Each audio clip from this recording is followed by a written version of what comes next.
Okay, I want to talk to you about the concept of going down fighting. Going down fighting? Yes. You are trapped in an alleyway. All the zombies are coming down. You're out of ammo. You're in a little hut and the entire Bolivian army is outside and they're not taking prisoners.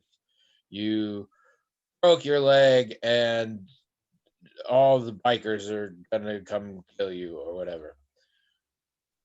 People are always like, I'm gonna go down fighting, I'm gonna take some with me, I'm gonna like when it's guaranteed that they're gonna fight it anyway, they're like, oh, and I get it on a revenge level. If you're like, I'm angry at whatever is coming at me, so I want to possibly hurt or kill some of them as sort of payment for my death. I'm not saying I believe that, but I understand that.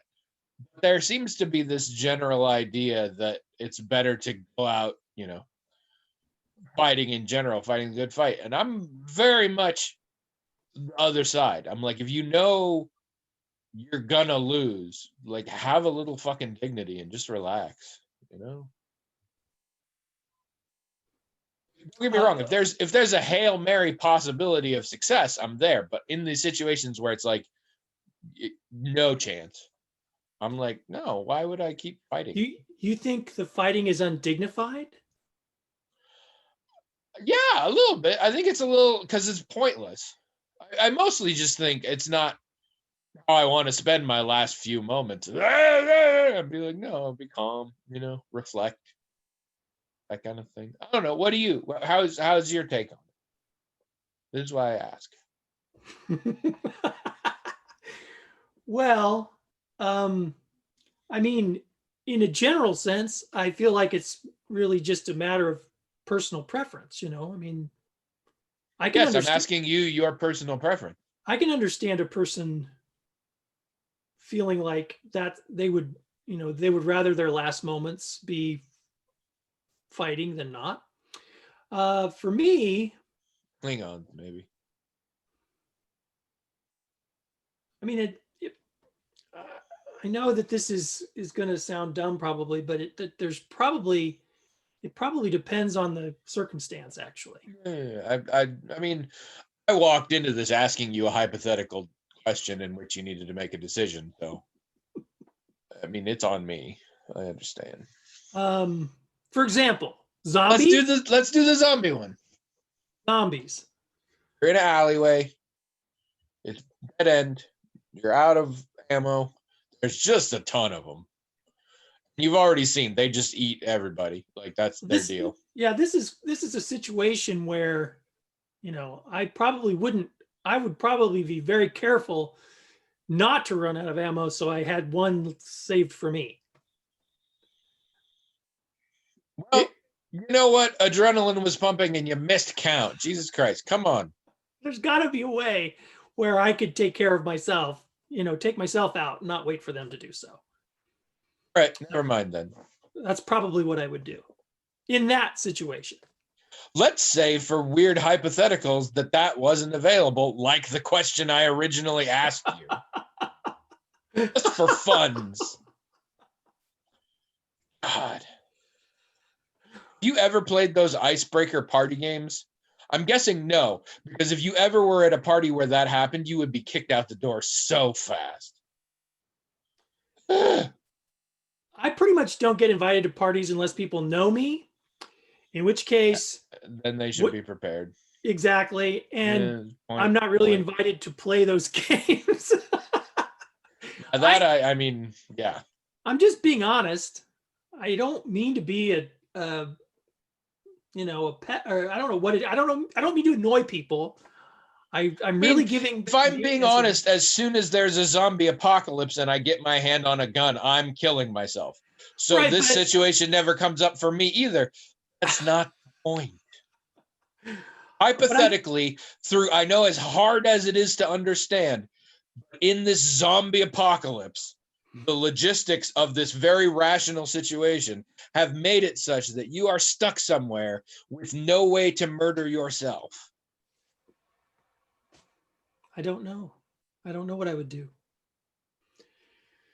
Okay, given that, I accept that answer, except for the fact that somehow you do know what you'd do if you still had a bullet. Like, Yeah, I they're do. both Yeah. equally never gonna happen. So it's really weird that you know the answer to one of them and not the Well, other. it's because I mean, you're treating this like this is a unique hypothetical that doesn't belong in a category with other things, but it does. Like, for example, let's say it's not zombies. Let's say it's some people who are going to torture me to get information about people I want to protect.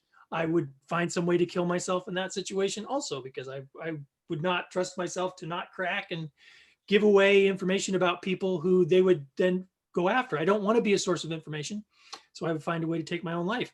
So that there's a whole category of situations. Absolutely. And in all of those, we could say, what if circumstances were such that you couldn't do that? Well, it's just hard to imagine.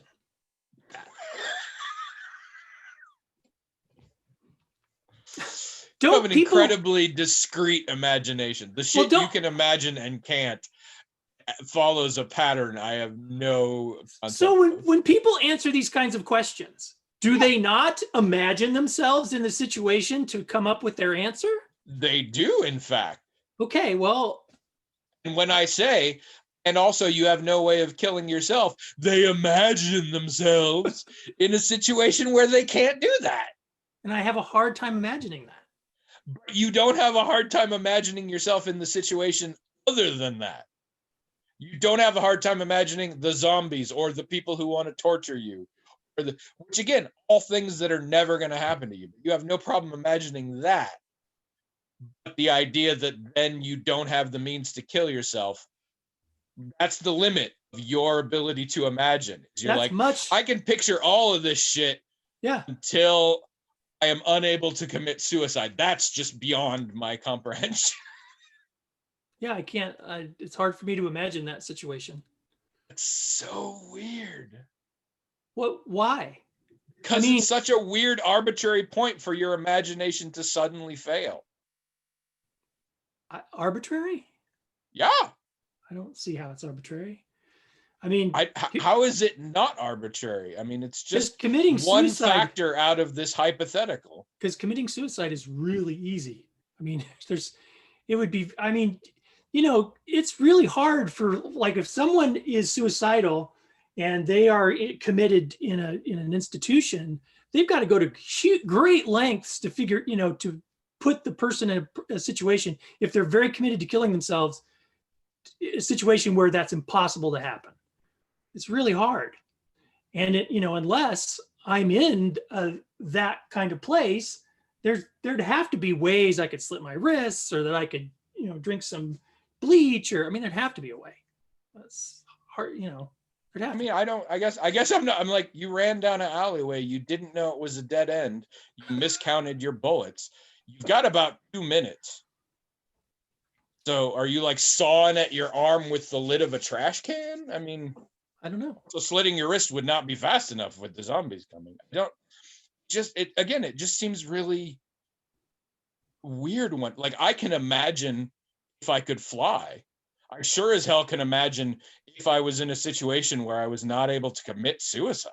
I mean, hell, okay, do this. You're in an institution and they've gone to the great lengths to make sure you can't.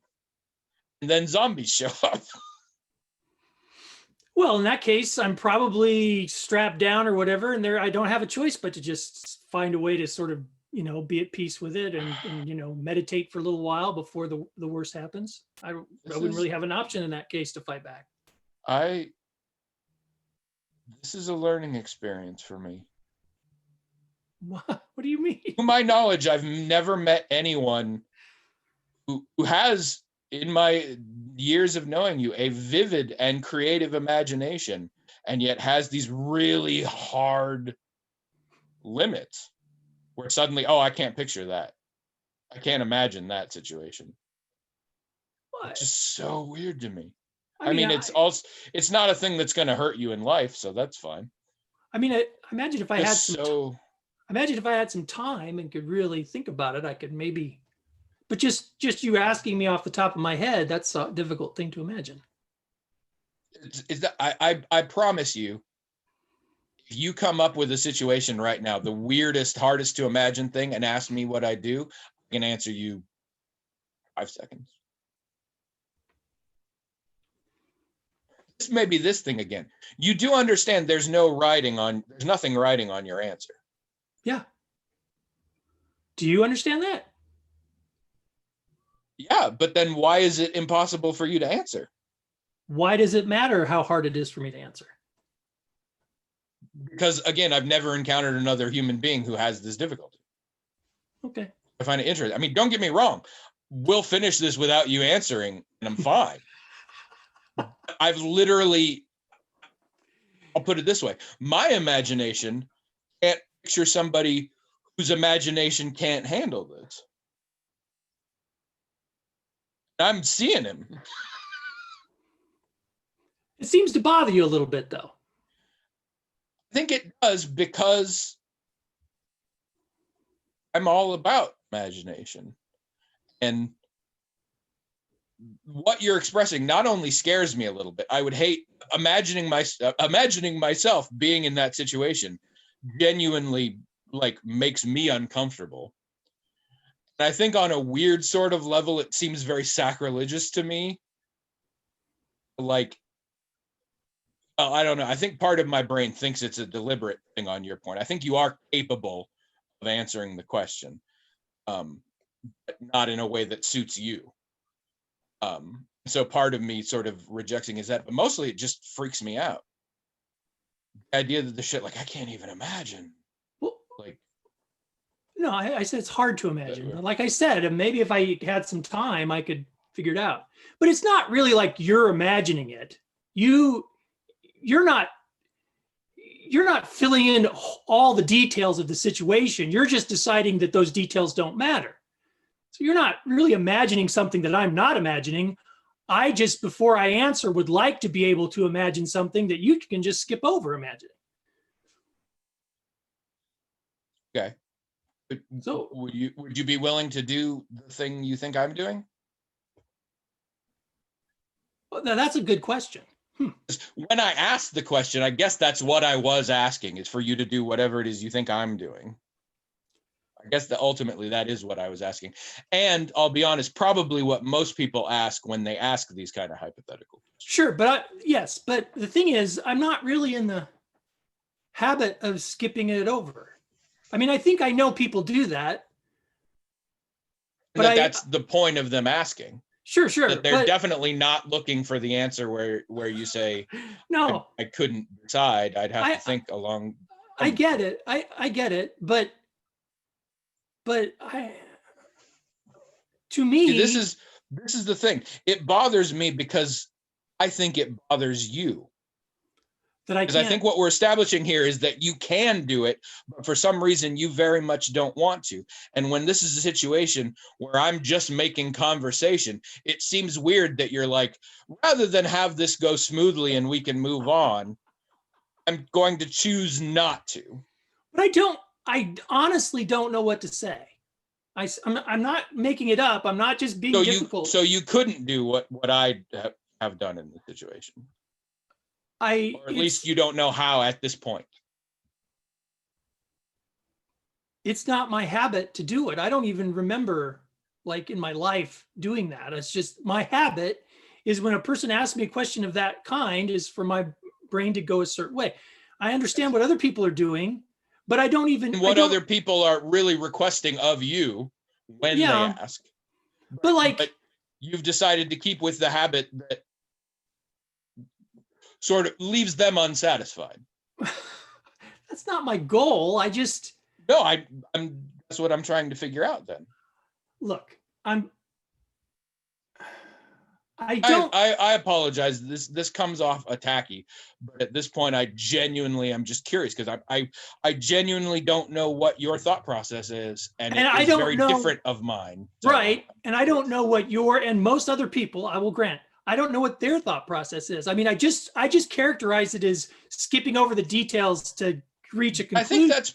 that's fairly accurate. I think that is fairly accurate. Because Okay, when but somebody describes the situation, I'm ignoring extraneous details that's because right. that's not what they're asking about. But then how do you know which thing to say? How do you know without the details which thing? Are you just picking one randomly?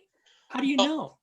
yeah, in this case specifically, like if you ask me this, I'm not so much excluding details as taking the questioner at their word.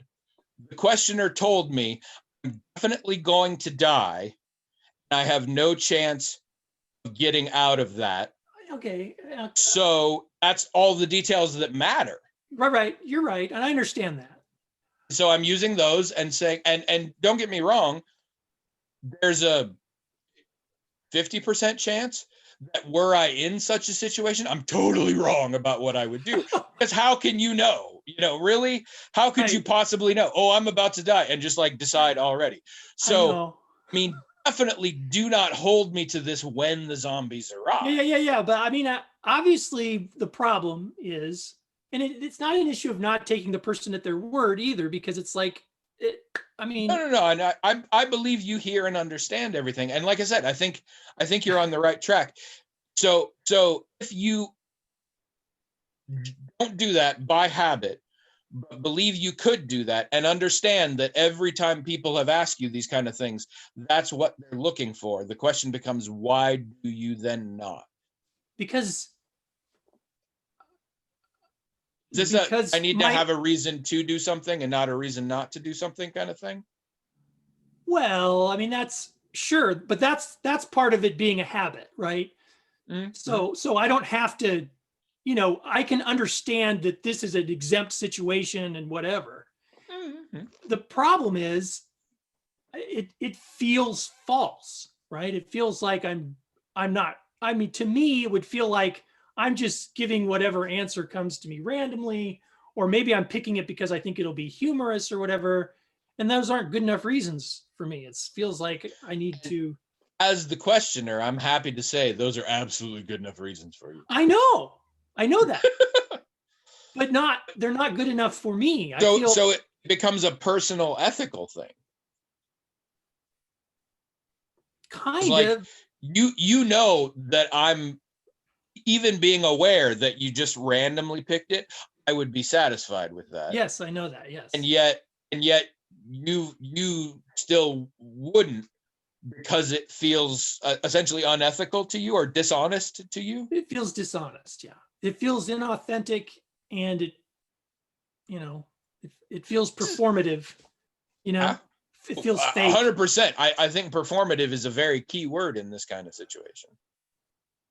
Yeah. This is interesting because you are totally capable of lying. Not in Sure. a serious way where people believe you. No, You're right. totally capable of, like, for the moment, like as a joke or for a bit or whatever.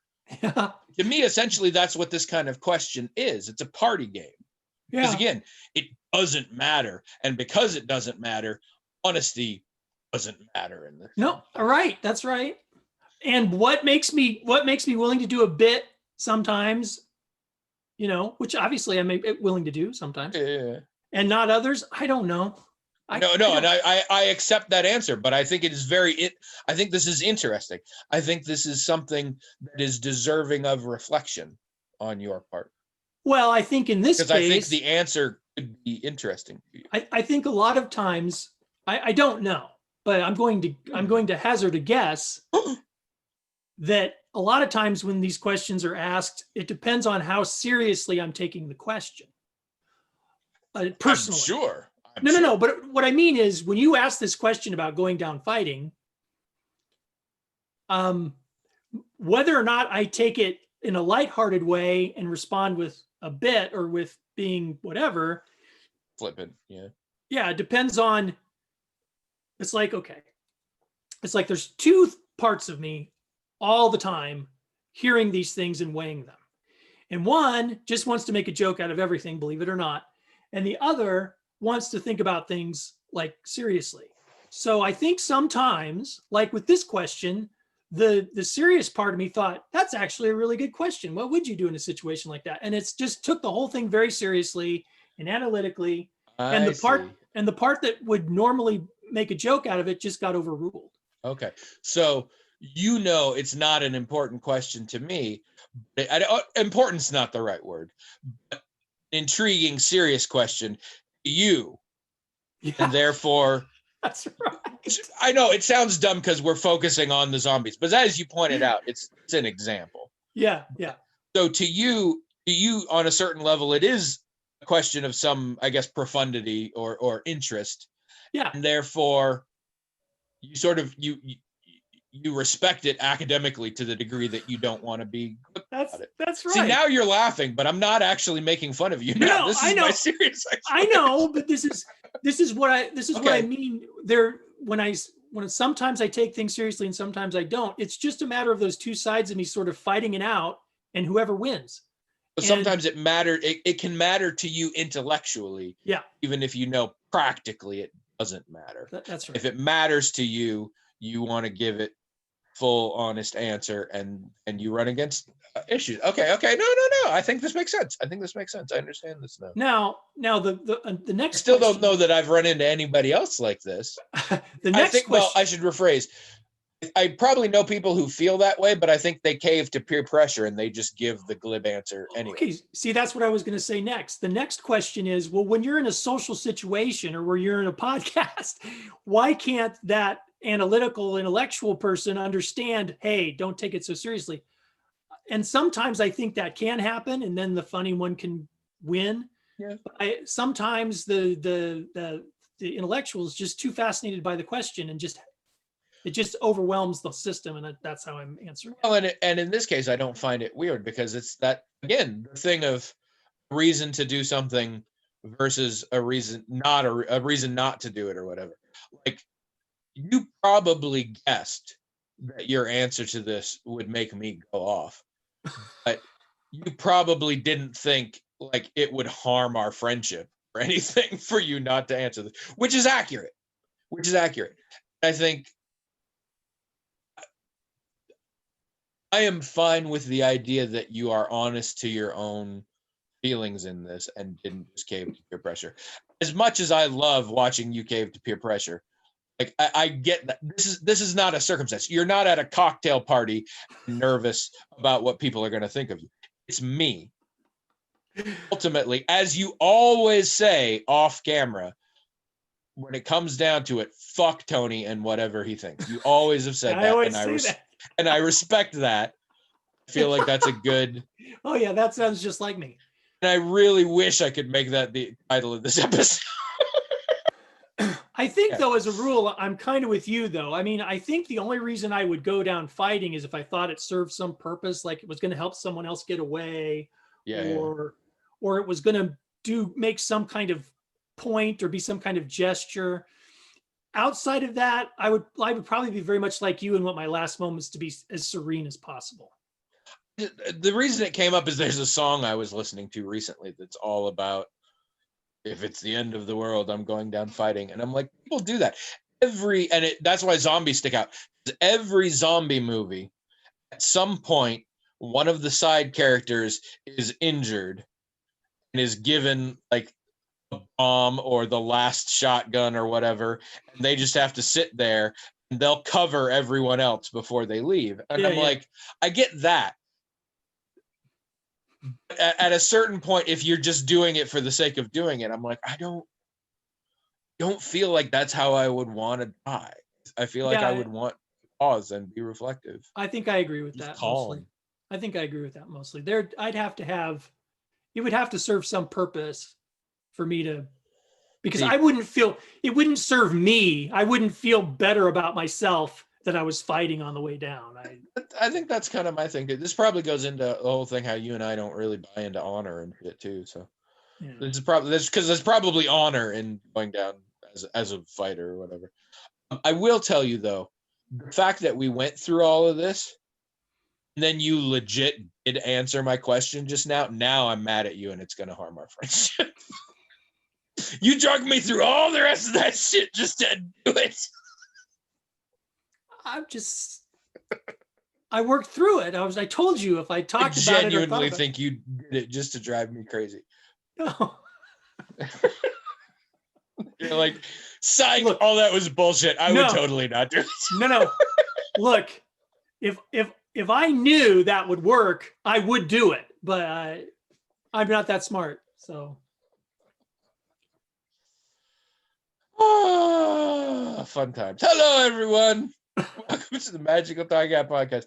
The only podcast that started with a 20-minute argument over what you'd do if zombies showed up, just to try and simulate the joy that is family Thanksgiving. That's, you're gonna have arguments that are just as stupid during the holiday, so we thought we'd bring it home for you here. This was all pre-staged. We wrote it out. We've got scripts. Whole thing. yeah, it's pretty good too. I think we did a good job. Yeah, it was nice. I like that we got resolution, because that's not happening at Thanksgiving. Warning to all of you. Sorry, that was just for narrative purposes. Do not expect your conversations with your relatives to end with some sort of understanding. Yeah, I wouldn't attempt this at home. Yes. If you want to end it there, you just say, yeah, but it's good gravy. And then everybody can agree on that. And then you're fine. Even if there isn't gravy, by the way. There isn't gravy, it's not Thanksgiving. Some bullshit. Did you say you're Tony? I am Tony. Oh, and I'm William, and this is episode 506, our 10th annual Thanksgiving episode. Thanksgiving episode. So you know what that means, everybody. Gather all your relatives around the MP3 player or whatever you listen to it on, and you all can enjoy.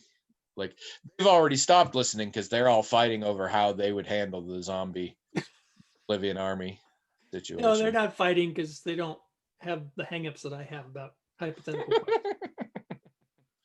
Now, some of them have your back. I would be really curious to see how Team William, Team Tony plays out amongst the listeners. And again, I'm sure most of them like both of us or hate both of us. Like, if you had to pick, I wonder how that. You should figure out how to do a poll on the blog.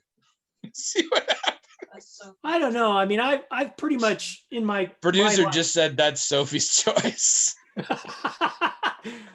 In my life, I've mostly run into people who get annoyed with me like you do. I mean, I don't know too many people that get hung up like I do on these things. The producer just reminded me of something to say to make fun of her, so I'm gonna do that now. Oh. So there's this movie coming out, Let Them All Talk or whatever. I don't know. It's got Meryl Streep in it. Trish was telling me about it, and she forgot Meryl Streep's name, which happened. That's a thing. You lose a word, you lose a name, whatever. She knew that I knew her, of course, because she's been in everything or whatever. And what she came up with for her clue to tell me was the woman who played the mom in the woman from the first Mamma Mia film. She plays the mom, and apparently she's not in the second. I don't know. But I was like, Meryl Streep is going to punch you in the face. Meryl Streep's illustrious career, you come up with the first Mamma Mia instead of, and then I draw a blank. I'm like, shit. Well, she was in that stupid thing with Alec Baldwin, but that's not good either. I'm like, Kramer versus Kramer. That's a good one there. There we go. All right. There's something. It was like Steel Magnolias, which turns out she's not in Steel Magnolias. But then Trish can't take it anymore. So she goes to IMDb. Yeah. And then she's like, oh, Sophie's Choice. And I'm like, we're a couple of assholes. Went with Mamma Mia and 2017's It's Complicated, starring Alec Baldwin. And we fucking forgot Sophie's Choice. Like, we owe Meryl Streep such an apology. That's good. Also, she wasn't in Steel Magnolias. She was like the only. There's a group of like distinguished female actors. She was like the only one who wasn't in Stand By Me. No, actually, and then later I found out I was thinking of Dolly Parton. And so now I owe both of them apologies. Wow. Although Dolly Parton might not be insulted to be mixed up with Meryl Streep, I suppose. There are worse things. There is another actor I always get Meryl Streep mixed up with, and it's but I don't remember who it is. But it happens all the time. Next time it happens, I'll awfully sure. Diane Lane? No. I have a hard time thinking of other ones. I mean, as the idiot who thought of Dolly Parton. Meryl Streep and Me, she's Glenn Close. Pretty. Glenn Close. No, that totally makes sense. That makes sense. Meryl Streep and Glenn Close. I always like think one's in the other's movies and stuff. I always do. There are some, and the casting director, if they're like, we can't get one, they would go to the next one. There are ones like that. Recently, Andy McDowell and Mary Steenburgen are kind of yes. Yeah, I think I sometimes mix them up too. It's not uncommon. They were cast in very similar roles, and their sort of peak was at the same time. Glenn Close, Meryl Streep is a good one. Although nowadays it's bad because Meryl Streep still always has her long blonde hair, and Glenn Close lately seems to be in a lot of roles where she has incredibly close cropped hair and looks very androgynous, and is usually a bad guy. He's been doing a lot of those. It's weird. Anyway, for those of you just joining us, happy Thanksgiving. Here's how the show works. I'm going to do another fast one. TheMagicalTalkingHead@gmail.com. TheMagicalTalkingHead.com. Transmogrified servants. That's also accepted, which is most of it. Wow. New record. I couldn't even. I'm going to have to slow it down just to hear what you said. Yeah, I got all the bits. I added some flourishes in there too. That's amazing. You do have to slow it down. Yeah, I'll have to slow it down. It's our 10th Thanksgiving episode. It doesn't seem like it's a weird time to be schooling people on what this is, you know? Yeah, kind of. Also, this is it right here. What you seeing? That's it. So, now, follow me on this. I'm going to ask how your week was. Yeah. But really, I'm just curious how the last 4 days or so were. How was your week, William? We finished watching those 2 seasons of The Crown we hadn't seen. Yeah. And when I watched the last podcast episode, you mentioned how you weren't really that interested in the royal family, which I didn't mention this, but I think we have talked about this before because I think we got a question in the hat. One of our UK listeners asked why Americans are so fascinated with the royal family, and we didn't know because neither of us have ever been fascinated with the royal family. Have you flipped? Are you now fascinated with the royal family? No, that was the reason we started watching The Crown in the first place was because of Claire Foy. We just wanted to see, her. Yeah.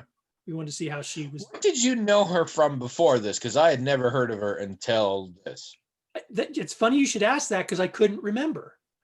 But somehow we knew who she was and we liked her. But this definitely isn't her first rodeo. She's done stuff. No, yeah. So somewhere the name was familiar to me when they announced it originally. Yeah. Right, but I wanted to think, was it the Girl in the Spider, but that was after. So it's like, anyway, we wanted to see her and we liked her in it. And, but also one of the things that kept us watching for the 2 seasons was there was some history in it that we didn't know. And that was interesting. So we didn't, when she was gone, we didn't watch the new season, even though the gal playing the queen now, what's it, Coleman? Olivia Colman. Yeah. Yeah. She's fantastic, and we do like absolutely her. Absolutely a world treasure. Yeah. Yeah, but for whatever reason, it just didn't interest us to keep watching. Which is what my sister did too. Yeah. Well, and also you mentioned the whole thing about they were going to start covering things in history that we already knew. Yeah. So so the thing that made us decide to watch the last 2 seasons was we were kind of interested in seeing Gillian Anderson's portrayal of Margaret Thatcher. Yeah, yeah. So we went ahead and we watched both seasons. And again, not only were there great performances, great scripts, great cinematography, great direction, great performances, but there were also some historical things that neither one of us had remembered. Cool. Even though a lot of it took place when we were, when we were growing up, Yeah. So, I mean, I think it's, even if you don't really care about the Royals, and I still don't, in fact, I probably care even less because they're not very sympathetically portrayed, I don't think. I'm betting it came off as a bit soap operatic. Well, and that's freaky because it's actual real people. Yeah, the problem with it, I think, I mean, maybe other people don't get this impression, and it's only me or people like me, is there's a lot of everyone's miserable, right? and they complain about how terrible their life is, but of course nobody leaves it, right? They don't like say, you know what, I'm just going to be an ordinary person and live an ordinary life because that's what I long for, the freedom that people who aren't royals. No, it's kind of hard to feel sorry for I mean, some of the things they have to deal with truly do seem terrible, but they are the price you pay for a lot of pretty good things that they don't want to give up. So it's like, you kind of want to say, well, either put your money where your mouth is and leave the whole situation, or shut up. Because I mean, there are people who are suffering really as much as you are. Right. They're poor, I know, because you can argue that Prince Harry has left, although he left with millions and millions of dollars. So whatever. Right. There's also a lot of things you could do to pull back from it a little bit. Yeah. While still it's. I mean, it's just hard. Rings disingenuous, except that they know no other situation, so their perspective is different. We can see this from the outside. Sure, but don't you think that a person when they reach a certain level of adulthood could say, well, I don't like this, but look at the good that is in my life. I could maybe if I felt some gratitude, that would counteract some of the things Absolutely. I don't like. And I'll bet some of them did. Keep in mind, you're raised to be like, you have to do this. This is like you are going to be taken care of to such a ridiculous degree, and you will want for nothing. But the one thing you can't do is stop being this. Yeah. It's your one burden. And so you're raised to think that, and you can't stop because it would ruin everything. If you're raised to think that, and on top of that, let's be honest, spoiled as shit. Yeah. It makes sense that you would want to rail against the one thing you were told you can't do. Yeah, I suppose. Even if you never would have the guts to leave the rest of it behind to do it. You'd still be like, leave my family. But also, I mean, this is fictional. I don't know what these people are really like, I don't know. And we never will know. Yeah. So I don't really. Apparently, they were really mad when season 3 of The Crown was coming out because they knew what it was going to deal with, and they were not happy about that. And then it came out, and they were like, "Oh no, we're fine." So apparently, whatever they were worried about, not in there. Wow. Well, I suspect there are so many conspiracy theories revolving around Diana's death. I suspect they probably were worried that it would give credence to some of those. Oh, well, I mean, there are so many weird conspiracies about Diana. They didn't really, I mean, the show, the 4th season stops.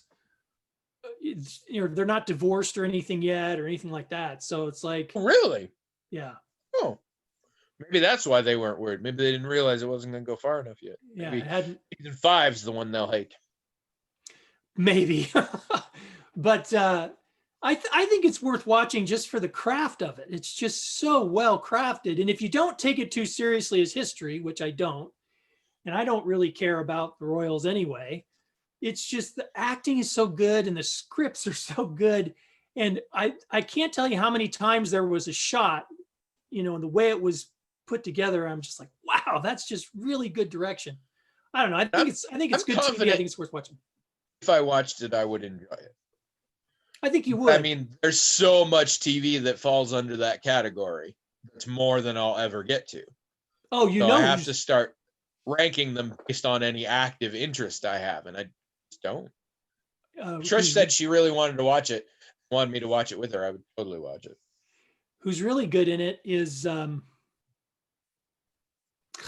shoot. I hate it when I blank out on names. Who'd they play? Princess Margaret. Oh, I don't know. Uh, Carol Kane. No, Danny Elfman's was she married to him? Jenna. Well, she's in all Karma this and stuff. Greg lady? What? She was married to Jenna Elfman. No, I don't know if she was ever married to him. She's just in all this stuff. She was Helena Bonham Carter, and yes. You don't mean Danny Elfman, you mean Tim Burton. Yeah, Tim Burton. Sorry, Danny Elfman's in every Tim Burton thing, also. Right. I think they were married for a little while. I don't think they are now. I hate how my brain works sometimes, but yes, her. I've seen her in a lot of things. Something. Hold on. What? Said Tim Burton and Danny Elfman. Yes, Tim Burton and Danny Elfman are married. In fact, that would explain a lot. We're supposed to call him Tim Elfman now. No, but anyway, like legally, that's what. Bonham Carter. Yes, I've seen her in things, and she's always good and whatever. She's marvelous. She's marvelous. Really she also picks a bunch of bullshit to be in.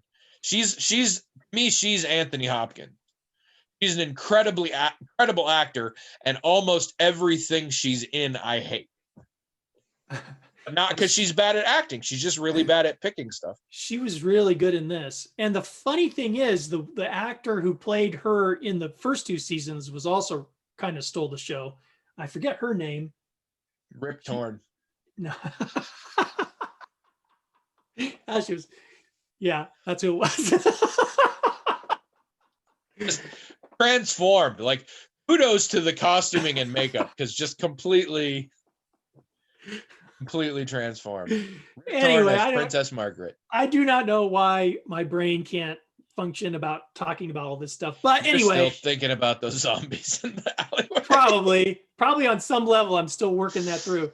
No, but I think it's good TV. And I mean, it might not be your cup of tea, but I can't, no pun intended.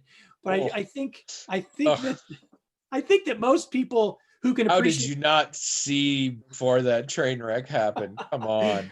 I think there's no excuse for not seeing that coming. I think most people who can appreciate the craft of, visual arts or movies or TV I think they'd have to like it because it's so good. It's just really good. It makes sense to me. William, we finished The Haunting of Bly Manor. Oh, did you? We did. Yeah. How was it? You should be excited because you didn't talk about it when you finished it because you wanted to wait for me to finish it. That's right. So here we are. Yeah. I get in trouble with saying what Trish thought. I'm going to avoid that. Okay. I will say, I believe, and she's sitting here so she can gainsay me on this, I believe she and I largely felt the same about it. Mm. And gun to my head, I'm going to say she maybe disliked it a little more than I did, or didn't like it as well as I did. Okay. But it's close. It's close. When we talked about it afterwards, we largely seemed to agree in our assessment, which was very much not like it as much as Hill House. Yeah. Most people I've run into have not felt that way that I've spoken to. Really? They've said they're very different, but they love them both. And I agree they are very different, although not in some ways. They were paced and diagrammed out in very similar ways. You're right. They really were. Yep. Yep. I have two reasons that are sort of similar why I didn't particularly like it. and I think I can speak to them in a relatively spoiler-free manner. Okay. The short version I give is, in terms of narrative paradigms, Haunting of Hill House was man versus nature. Haunting of Bly Manor is man versus man. Hmm. And what I mean is, ultimately, in Hill House, the bad thing was the house. And the house was bad on some sort of deep metaphysical level. In Bly Manor, ultimately, there is nothing about the house that did anything. Right. Bly Manor is largely people doing shitty things, and then those people and other people who didn't do shitty things suffering horrible consequences for it. And that's no fun for me. We talked about this. It's very weird. There's not a lot of character sympathy in Bly Manor. In Hill House, every single character was an absolute asshole. And by the end of that show, I cared for all of them. Hmm. That did not happen in Bly Manor. I still hate all but a small handful of them, and even those I feel weird about. Even those. I will also say the climax to the resolution felt unbelievably tacked on. Not that they don't make sense, but in no way. If you watch Hill House, you can see it leading to the climax. You can't see that coming in this one. There are reference points, but there's no way you'd guess how it was going to go. It really felt like they just sort of made it up on the fly. Hmm. And there are some subplots that sort of have no business being there. This is getting more tricky, but I'll put this to you. The uncle's plotline, two things about it. One, there's a very strong resemblance to a lot of other people's plot lines. And two, it has nothing to do with those other plot lines. Right. Yep. And once I realized that after the fact, I was like kind of angry. Yeah. It's I'm like, why, this is some bullshit here. yeah. Why even? It all matched sort of thematically, but then later I was like, it had nothing. It really, no. Right. Right. Mm-hmm. And that annoyed me. Yeah, and there's just a lot of shitty people in it, and don't like that. And there was no redemption arc. Nobody had a redemption arc, except maybe again the uncle had his own storyline that really didn't have to do with the rest. Nobody else got a redemption arc. Everyone in Hill House got a redemption arc. Everybody got to realize their problems and be better, or they got to sacrifice themselves or something. Nobody really got that in Bly. The closest you got was actually the least shitty person. They kind of got to redeem themselves at the end, even though they had nothing to redeem themselves for. So yeah, it was beautifully done. I got to the point where I really liked the ensemble. I liked those characters together. That was nice. Yeah, I didn't like it. How about you? You seem to be agreeing with a lot of things I'm saying. What's your take? I pretty much agree with everything you're saying. I don't know that it's really, at the end of the day, it's not perfectly fair to compare them, because I don't think when they sat down to do Bly Manor, they thought in any shape, except for what you just said, there are beats in the story that are like identical. like they really used the same skeleton for sure. And the way in which they disseminate information, Yeah. very similar. Yeah, Which is why I told Trish, I'm like, I'll bet in the second to last episode, we're suddenly going to get all the exposition in the world. That's right. That kind of thing. But outside of that, outside of the scaffolding, if you will, it was almost annoying how the same it was.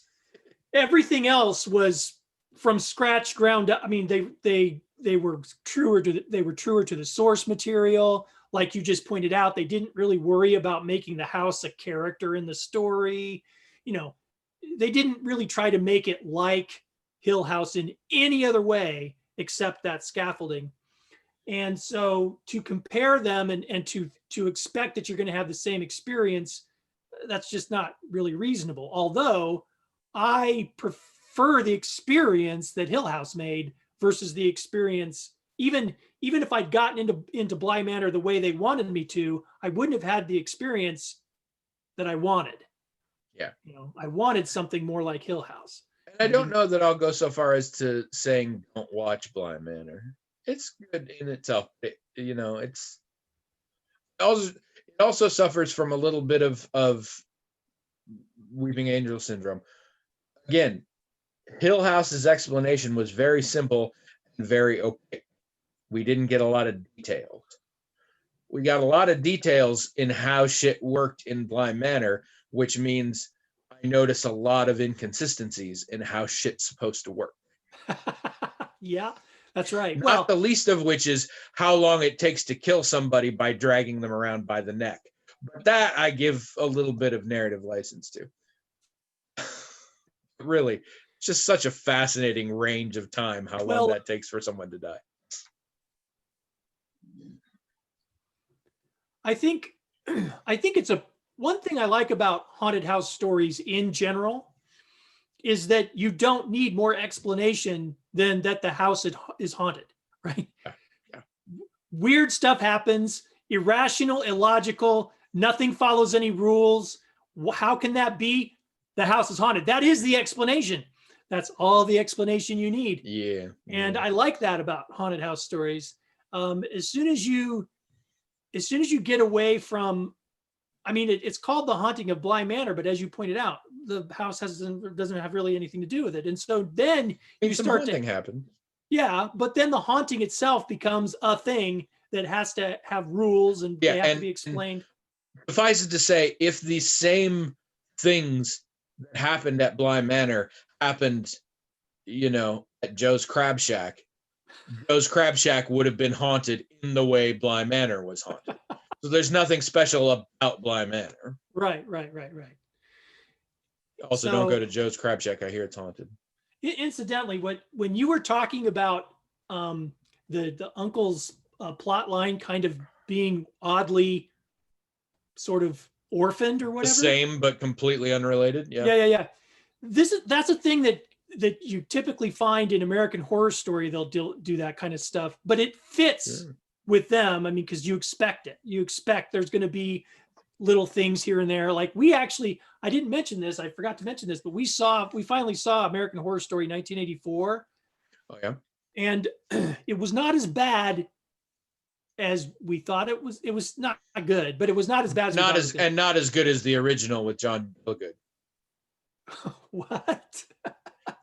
1984. Come on. Oh, okay. Well, I love the idea that American Horror Story 1984 is just a remake of 1984. Well, when I first heard that they were going to do this and it was going to be a camp, a slasher, riffing on slashers, I knew it was going to be the most boring one because slashers are so boring to me. I don't care about that. But it was since it was American Horror Story, they did more than just that, and so it was actually better than I thought it was going to be. It was still probably you can get meta and make slashers some interesting, but it's still limited. It's not a deep well. But American slashers are not a deep well. Yeah, no, but American Horror Story always has these orphaned arcs, plot lines and stuff. But in American Horror Story, it's part of it. Like they're just trying to cram essentially.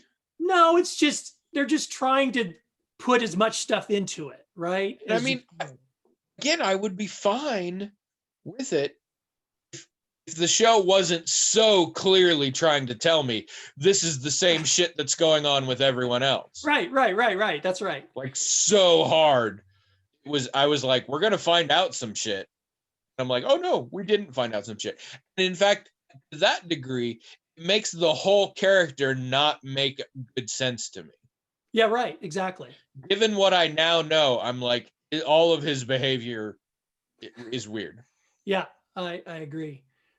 It felt like, well, I won't give anything away with Gave me that, but it has given me some new actors to keep track of.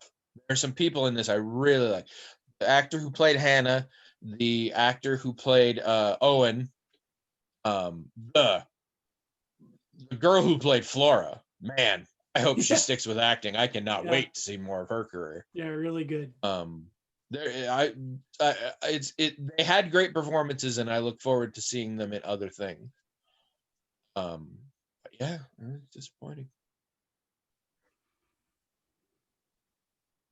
You Yeah, want a good spooky supernatural shit, people? Watch Diablero on Netflix. It's good stuff. I'm enjoying it a lot. I don't know why I like American Horror Story just as a general thing. I mean, it's hit or miss, but I like the idea of it, and when they get it right, they get it really right. It seems to me, and I don't mind when they miss because I appreciate the effort. Sort of, Yeah, sort of. I can't quite put my finger on it, but I do like it. I don't know why. Even when it's not horror good, I like it. in general, horror series that are genuinely meant to be like scary, Yeah. I often shy away from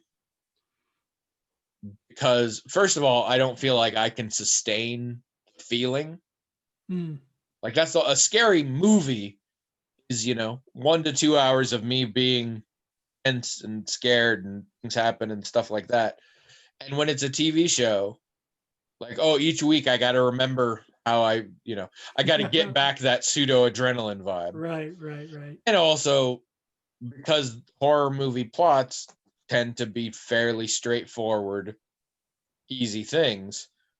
Too often, if you put it into a TV show, you get a lot of filler. Yeah, sometimes I that's get true. bored, and you don't have to. And there are exceptions, and I feel like Ryan Murphy is probably doing well. We were very turned off by the first series, haven't gone back. We only got halfway through. We got as far as the gimp suit rape scene in the Yeah, first season. yeah, that And then we was. bailed, not because I tend to leave things when there's a rape scene, but because at that point it was like, none of this makes sense. None of this is interesting. And a lot of this is really bothersome. I went back to read what the plot was. And actually, like right after we stopped watching, they drew the plot lines together in a very interesting way. Yeah, they did. It was half a season too late.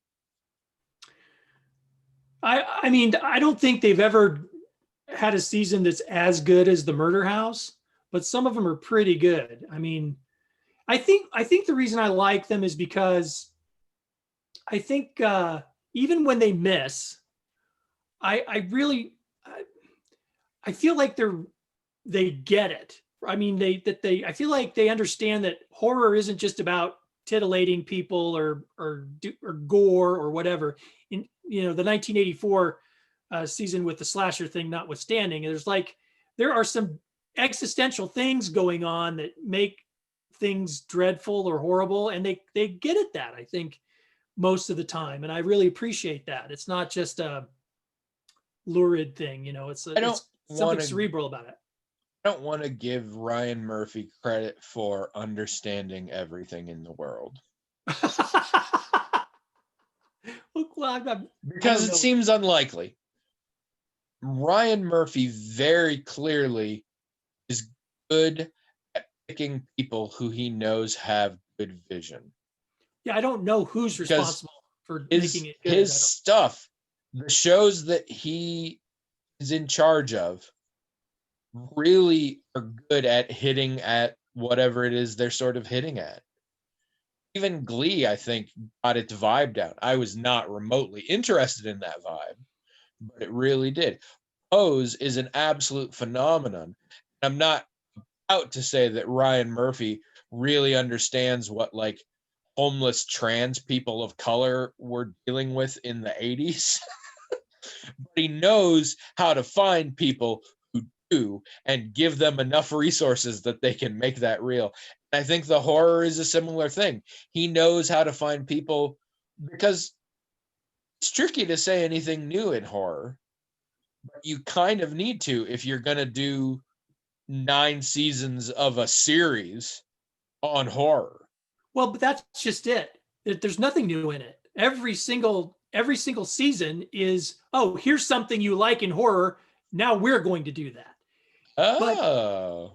But I mean, like the when they did the season in the asylum, you know, there was some interesting things about, you know, mental health. When they did the thing about Freak Show, there were some interesting things about how those people were marginalized, you know. So it's See, and to me, that's the new component, because most horror dealing with those topics doesn't have that. I personally can speak to Asylum and Freak Show type horror movies. Definitely don't deal with these issues. Oh yeah, they're just exploitative. You mean they're just exploiting spectacle entirely? Yeah. And I think getting to that, and like when I talked about the Behind the Mask, the Rise of Leslie Vernon a while ago, which was that mockumentary about an upcoming supernatural murderer, it really did deal with that kind of thing. Like, if you had, what do you think actually would motivate Michael Myers and shit like that? Because in the horror movies, they're just evil. So it played with the like, what do you think's going on there? And that was fun, and that was new. Yeah. I see what you're saying. Yeah. I get the sense that American Horror Story does that.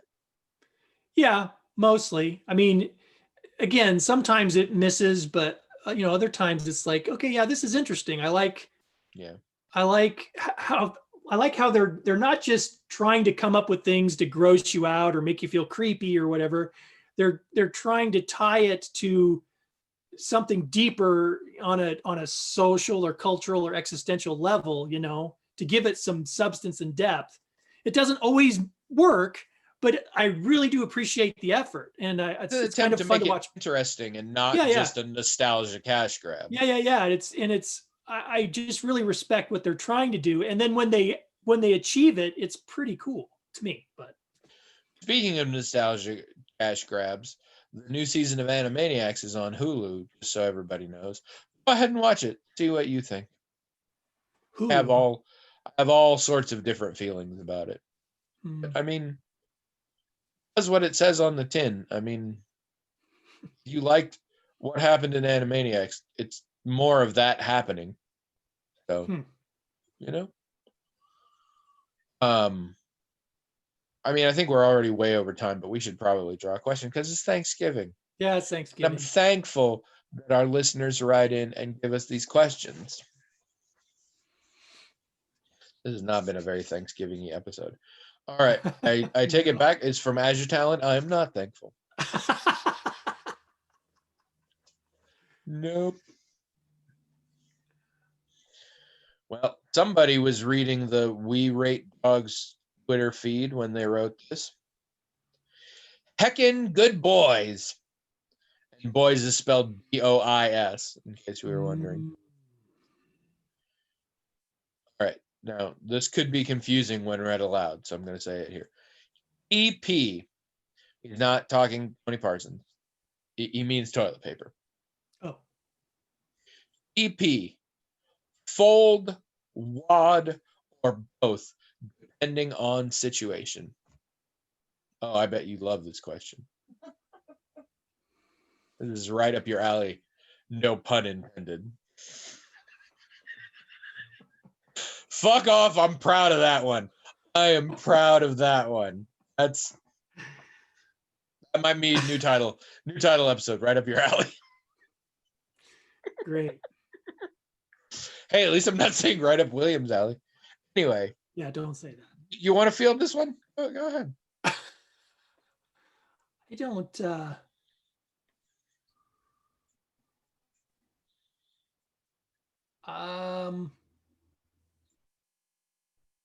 Here, let me answer first, and I think I can answer in a way that might give you some wiggle room to not feel as weird about answering this. Okay, I mean, it's not just feeling weird about answering. That's true. But also trying to think about it, and like, yeah, I don't know if, yeah, do I can't.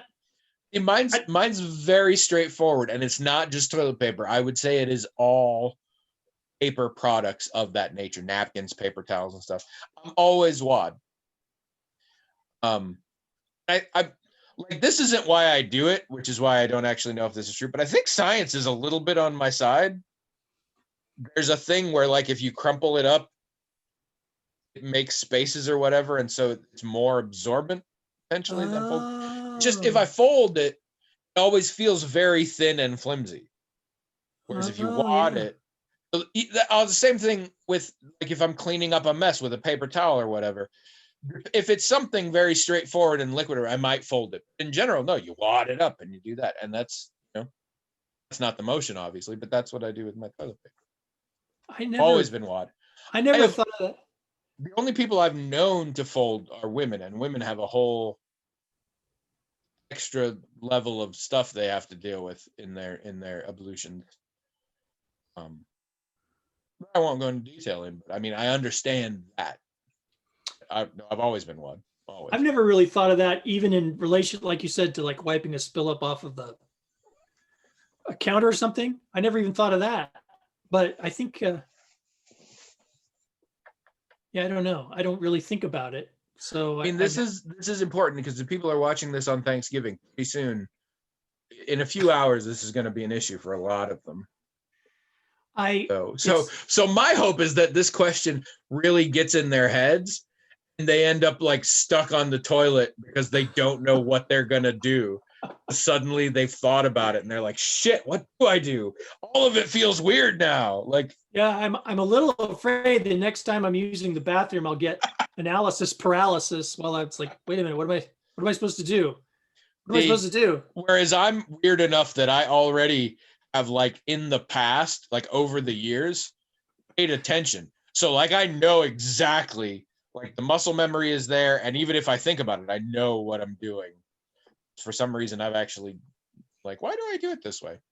Do you think it's possible for a person to not have a particular pattern of it? Like they just sometimes will do one thing or sometimes the other, or sometimes it feels unlikely because, again, the muscle memory thing. You're not thinking about it when you go to the bathroom. Yeah. And so the idea that you're not thinking about it and your brain has two different or even more patterns seems unlikely. Most likely you do it essentially the same every time. Okay, but what about this though? What if you don't always, for whatever reason, you're not always using the same brand? I'm getting chills hearing you just start the sentence. I'm like, William's about to say something I never would have thought William would say. I don't know what it is, but I know he's about to say stuff I never would have thought he would say. We're getting deep into toilet talk here. I'm kind of impressed. No, but what happens? What if you're not always using the same brand of toilet paper? I can answer that. Because unlike most people in the world, in my 43 years, I have used more than one kind of toilet paper. I know most of you, cradle to grave, thick. No, I can, again, because I actually think about stuff. In that case, the amount varies, but the process stays the same. Because again, I'm going for an approximate level of presumed absorption, approximate level of fluffiness, I guess, for lack of a better term. Yeah. So depending on the brand, how much that requires changes. What I do with it's the same. Because the toilet paper that's very paper-like versus toilet paper that's very cloth-like, that's a huge difference in performance, if you will. So it's like the amount measured in length can be a factor of 3. Yeah. Between them, to me, at least. I hear you. Azure Talent does hit on something. I can't believe we're getting this much out of this question. And not just because of you. I can't believe I'm getting this much out of this question. Azure Talent does hit on something, though, depending on the situation. And I definitely, some things are different because we know the experience is not always the same. And sometimes, by necessity, you have to have a different game plan, as it were. But that game plan never has me switching from wad to fold. I make it sound like I'm like I have like ethical reason, moral reasons. I don't. I'm just saying I've never done that, and it doesn't. I don't think it would be good. I'm not opposed to people who do. I don't think you should be ashamed. I'm not mad at you, but never done it. Like maybe like in my whole life. Different situations. That's funny. Huh. I don't know. So Never really thought about it. You've actually answered. So you don't know, really. I mean, pay attention, and next week we'll ask you. No. If I have it figured out next week and you ask me, I'm just not going to answer yet. Journal. This week I want you to do some journaling. No. Nope. I just don't think I really don't pay attention. I don't think that I can't say. We'll plot it out on the graph. Okay. Can I ask you next week if you now know? You don't have to tell us. But I guess if you want, I might know. Get a little edification for knowing that you have learned something about yourself. So, oh yeah, that's really important to know. I mean, if you're in a dead end alley and you've only got a little left on the roll, and zombies are showing up, and you got to know fold or what. You got to pick quick. This is unlike the earlier one. I feel like this is a genuine situation that we need to prepare for, and which is why I'm not expecting a quick answer, because the stakes here are much higher. Much higher, yeah. Much higher. Really should think it through. Yeah. Like I would have already saved one roll to take care of myself. I definitely would have a spare roll. I can't even imagine not having a spare roll. Also, straight up from this day forward, I'm going to refer to running out of toilet paper as being out of ammo. No question. Yep, that's a good one. Or if the toilet paper runs out of the supermarket, there was a run on ammo, and now they're there. We go. Yeah. That's a good one. I like that. What's the gun? No, thinking it too far. Yeah, we don't. We're going, yeah, never mind. Never mind. Good never mind. That's Going down fighting. Going down fighting. God damn it! I mean, that has to be the title. Not saying it's the best. I'm saying it is asserted itself. Yeah, it has to be the title. That's what we're gonna call it. I mean, I really hope this has improved y'all's Thanksgiving, and in Craig's case, I mean, have a good week, whatever. Oh yeah.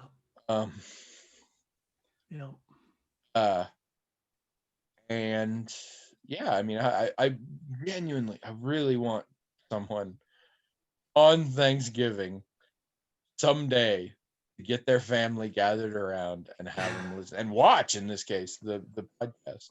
Do you think Thanksgiving? You put it up on the TV.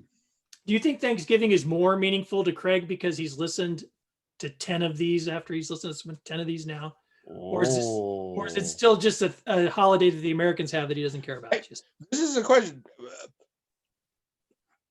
Craig, go to the blog and tell us, how has specifically our podcast changed your views, if at all, your feelings about American Thanksgiving?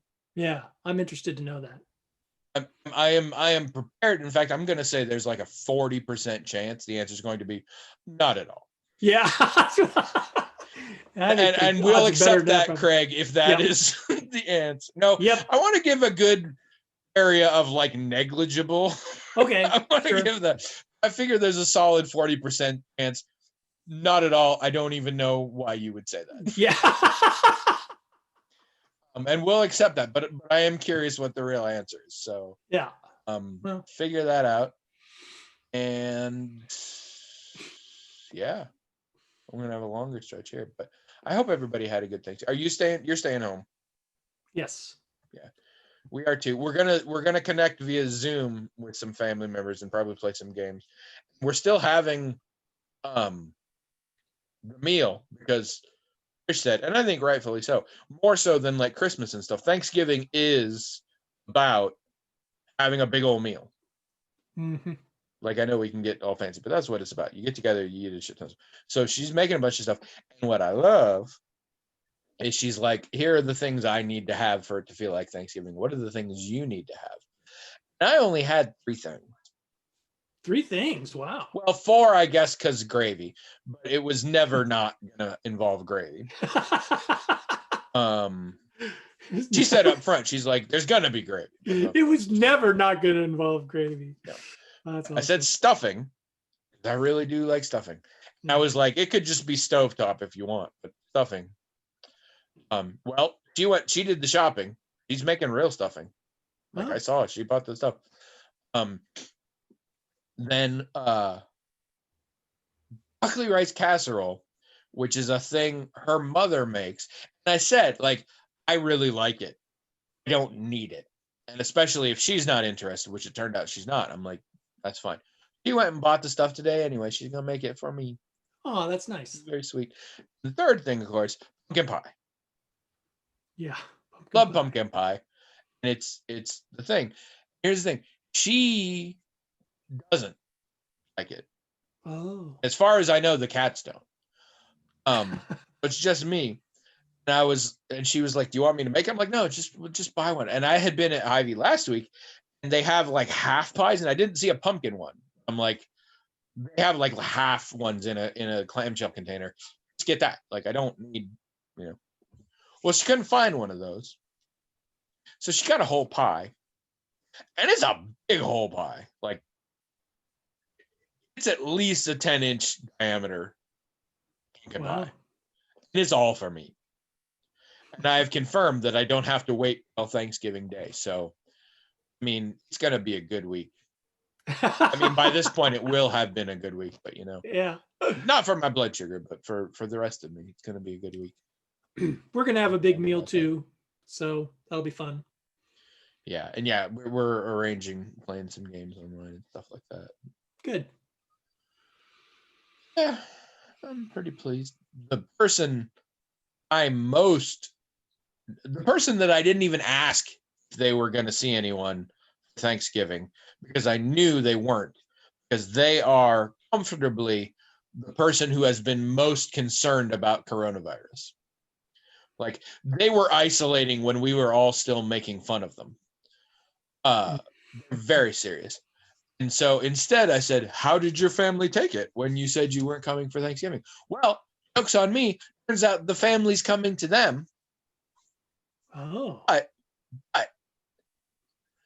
Her parents are coming, and then later his parents are coming.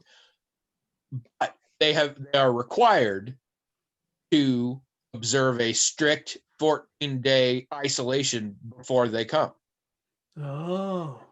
And I was surprised because what I knew of this person's parents is that they weren't taking COVID that seriously.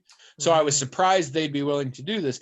And then I remembered my friend recently gave birth for the first time, and because of COVID, has not allowed these crazy people who don't take it serious to come and see their grandkid. Oh. So they're willing to quarantine for 2 weeks, show up, because they haven't yet seen this grandkid. So it all makes sense. And I think it's good. I'm happy that they're going to be able to do that and that they were willing. Because my friend don't take no shit. She was like, "No, you will have to do that. Like, not going to compromise on this one." So, Well, I'm glad that works out. I mean, like when we drive home, 100 miles, we've got to stop and get gas. I mean, we couldn't do that. We couldn't quarantine. well, that was the trick. They filled up the gas. They filled up the car before they went into quarantine, specifically for that reason. Right. But they ran out of chips. But yeah, they also stocked up on their food, but they ran out of chips 5.5 days in. Yeah, that's right. So yeah, if you can do that, if you can do the 14-day thing and then go right to the place without stopping anywhere. That would be cool. We Yeah. can't do that. So I don't know. I mean, not that I give a shit about the holiday. I always feel like holidays are a thing that makes visiting your family that much more stressful. I don't find that useful. Because people work and it's stressful in some of it. Are you giving the right gifts, or is the food going to be ready? When are we getting, like, just little things? It's not a lot of stress, but it's just that much more. And I'm like, why would you want that on the rare times you get to see your family? But even outside of that, I'm keep being like, this is 1 year. yeah. Unless you've got one of those, oh, it's grandma's last Christmas things. Let's be honest, those are always a lie. Every time somebody says it's grandma's last Christmas the first time, there's at least 3 years before grandma kicks in. I am not kidding. Literally every person I've ever known who's like, this will be grandma's last Christmas. It was never grandma's last Christmas that first time. Never. So I'm like, you know what? Take a year off. Whatever. Oh, and I mean, I'm really extending this episode too long, but I do want to say, as of a few hours ago, or in your guys' case, 3 days and a few hours ago, my wife is now a director. Really? No longer a senior manager. She is, in fact, a director. Wow. And this is awesome and good on her. But more than that, this is about fucking time. Right. And I'll tell you why. It's Yeah. not just because my wife's awesome and that's how it goes. For quite a while now, all of her contemporaries in her entire division do essentially the same job she does, including her direct counterparts, but all of them at all the various teams in the thing are all directors or above. Yeah. Yeah. She's the only one. And some of them are a lot newer. I mean, I'm a little biased, but a lot of them are way less useful and effective and important. And she was literally, and we're talking about 20, 30 people. She was the only one. So it's been insane. Also, got a raise. So it just that much more means I'll not have to get a job. Mostly, no, I had to tell her because I didn't want to make her feel bad. So I never pushed it too hard. But I'm like, I was furious for years. They didn't do that for you. Yeah. And now I can be really open about that. Like it pissed me off because she deserves it. I don't really understand her job, but I know she's really good at it because everybody else who works with her says she's really good at it. Yeah. Yeah, I know just what you're talking about. Well, congratulations to her. I'm glad it finally happened. I'm glad it finally happened for her. She just texts me. I'm out in the bed. She's like, can you come back to the bedroom? And I came back and I'm like, and she's very serious. I'm like, what's happening? She's like, I want to let you know I'm a director now. I'm like, ah! That's very cool. So that's good. All right. If we were doing this appropriately, we would end this episode by going down fighting. I mean, first of all, we've established we probably wouldn't, and also I have no idea what that means in this context. So I'm just gonna say bye. Bye, everybody.